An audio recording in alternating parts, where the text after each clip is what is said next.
one of the things that I liked in your book was this warm relationship between older Mr. Lawrence and John. I really liked Mr. Lawrence in 99% of the adaptations. I can't think of one I didn't like. I just always thought he was a great character, and I wanted to kind of show that in my books and kind of have the mentor figure that John didn't have in his life. The stable kind of father or grandfatherly figure. In the original, he's written to be more of a philanthropist, even though he's very wealthy. And when Beth becomes ill, he's the one who calls the doctor, now his own doctor, to come in yeah, and help. Yeah. And he also is the one that sends John with Marmee to kind of help her out when she's in Washington. Yeah, with Father March When he was Eastern. Yeah, Mr. Lawrence. It's almost like he works in the background helping everyone. Mm-hmm. Also, when they give up their breakfast to the poor family, and then they come home and he's seen what they did and thought that was really neat. And so he gives them a feast that's even grander than what they had in the first place. I think he recognized that generosity, and it's something that obviously he likes to be the philanthropist, and that was kind of their small way of the same, and he wanted to give to them since they'd given to others. And they always say, I've gotten the impression that they gave Laurie the credit. Oh, it's his grandson must have talked him into it, and I don't think so. I think it was him the whole time.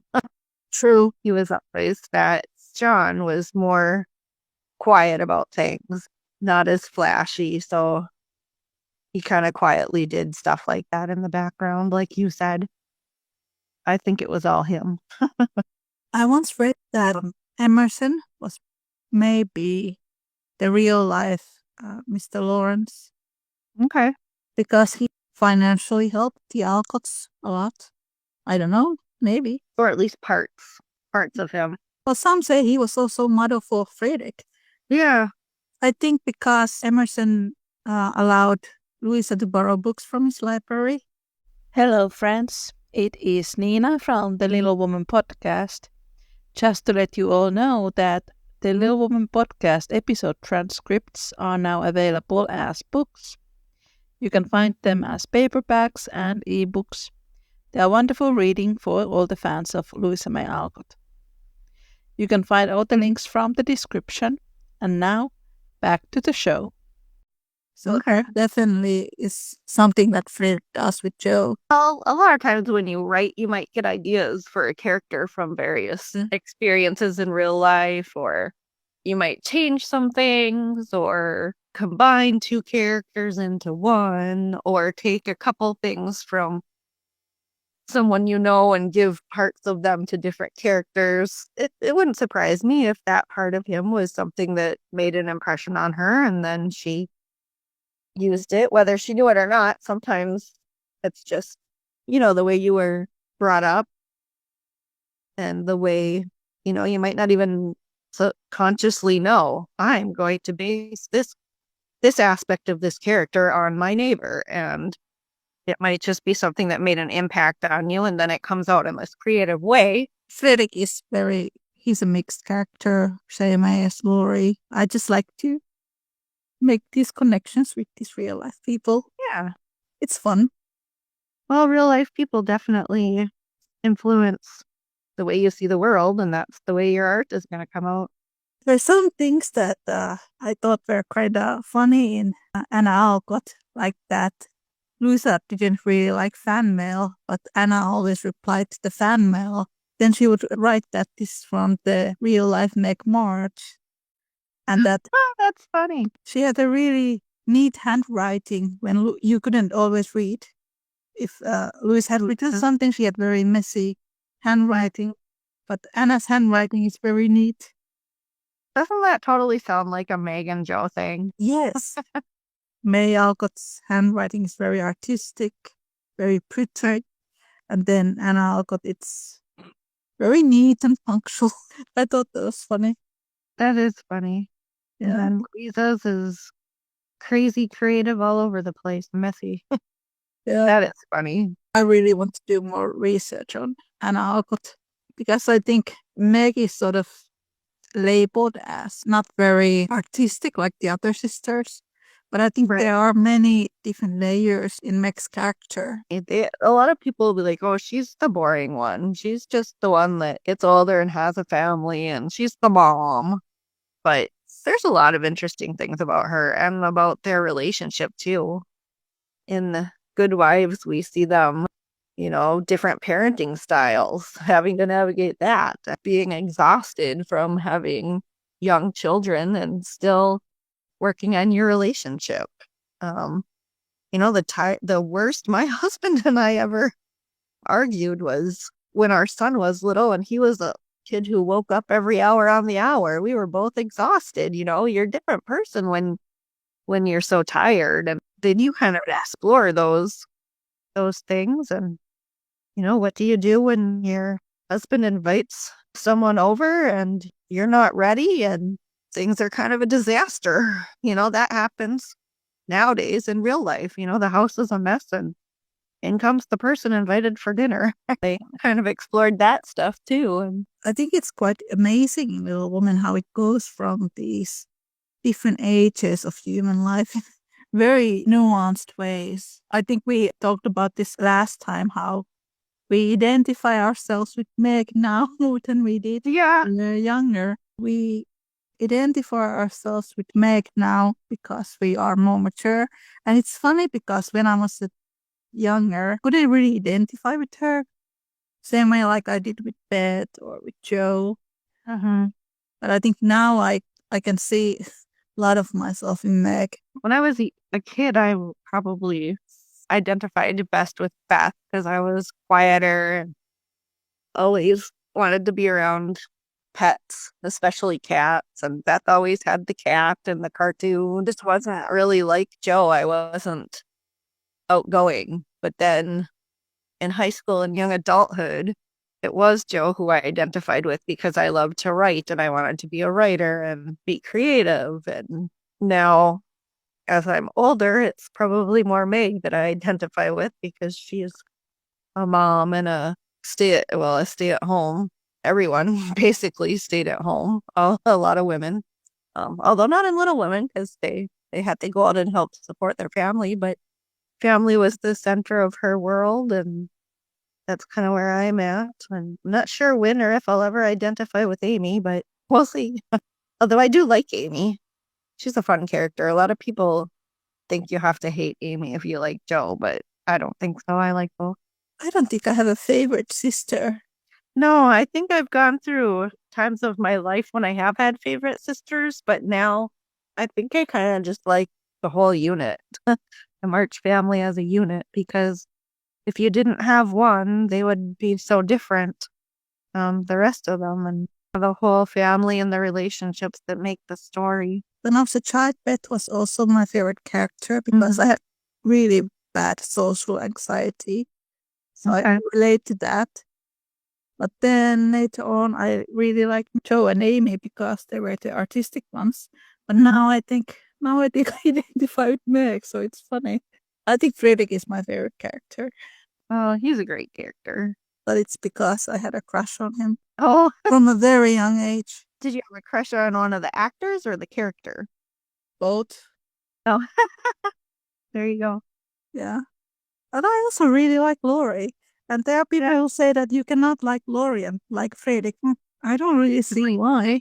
You can like both. I like John too. I like Laurie, but I don't like Laurie in a romantic way. I think he's great with Amy. There's a lot of characters to really love. Mr. Lawrence and Marmee and Aunt March in her own way. I really love the scene in your book with Aunt March coming in the end, shouting at Meg that she should not be with John because John is Bangalore. And I was laughing so hard because it is such a funny scene. It's a really funny scene in the book as well. And in all the movies, when she just bustles in there and is like, you blah, blah, blah, blah, blah. And then that's really the catalyst for Meg actually realizing she does on it. 1949 film. That's pretty cool. In the book when she goes to the March house and then I think John had forgot his umbrella there. So he hears everything that she says. That's also in the book. And she's like, you cannot marry that poor guy. It was so funny. It backfires on her. Yeah. I don't think they really put that to the others. There's like Aunt March complaining that Meg wants to be with the poor guy, but it's so much funnier when she comes to rant about it and then Yeah. Meg goes to defend him. And it's funny that before she comes, Meg is just kind of like, oh no, I don't think I will marry this guy. And then, so it totally backfires on her. She's complaining about him. And then that's when Meg kind of stands up for him, like you said. She also reminds herself of all his great qualities. And Aunt March never should have said anything, I guess. That's what she wanted it to go like. How old she was? She was 17 when that happened. That's in the first part of Little Woman. That's like the end of the first Yeah. part, right? Yeah, that's quite towards the end because then we have Joe being all pouty because Meg is going to get married and then they're all together. And that's kind of where it ends, I think. And then it goes into the Good Wives.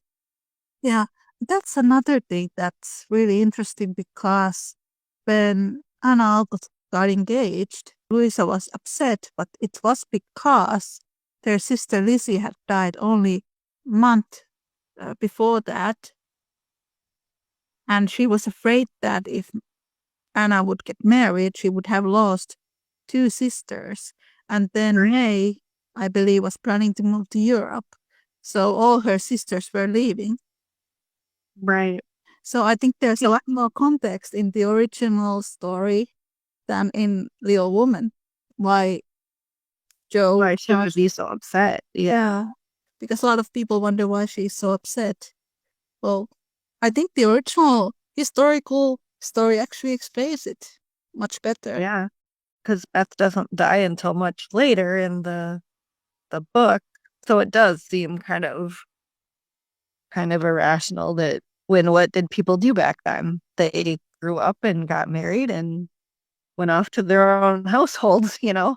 It shouldn't have been something that was that traumatic or surprising to Joe, but yeah, that's interesting that it all happened after Lizzie had died. And that's probably where Louisa's mindset was as she was writing this, but I didn't know that. Yeah, it wasn't that long ago that I found out this myself. Apparently, their mother was also quite not so happy that they decided to get engaged that soon after Lizzie had died. Oh. But I think it was also because Anna was already 32 when that happened. If she was 32 when she married, that was a pretty late age to get married in 1963. Maybe that's why she didn't want to wait. Yeah, I think so too. Her sister had died. And I want to make a very big research about this because it's really interesting. Did they have kids in real life? Yeah, they had 2 boys. Okay. And the other one was Louisa's favorite nephew. And I read one speculation that maybe he was inspiration for Frederick's nephew, Franz, who is Joe's favorite. That would make sense. Yeah. Or maybe Demi, who is like Max and John's son. Because they had 2 daughters and a son. I kind of like that because Franz and Joe have a really nice relationship. Yeah, maybe she wanted to get married soon because she was pretty old.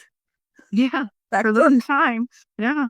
I'm 34 and I'm not in a hurry to get married. But like back in the days when people's life expectancy was like 40 years or lower. Hello, friends. It is Niina from the Little Woman podcast. Just to let you all know that the Little Woman podcast episode transcripts are now available as books. You can find them as paperbacks and ebooks. They are wonderful reading for all the fans of Louisa May Alcott. You can find all the links from the description.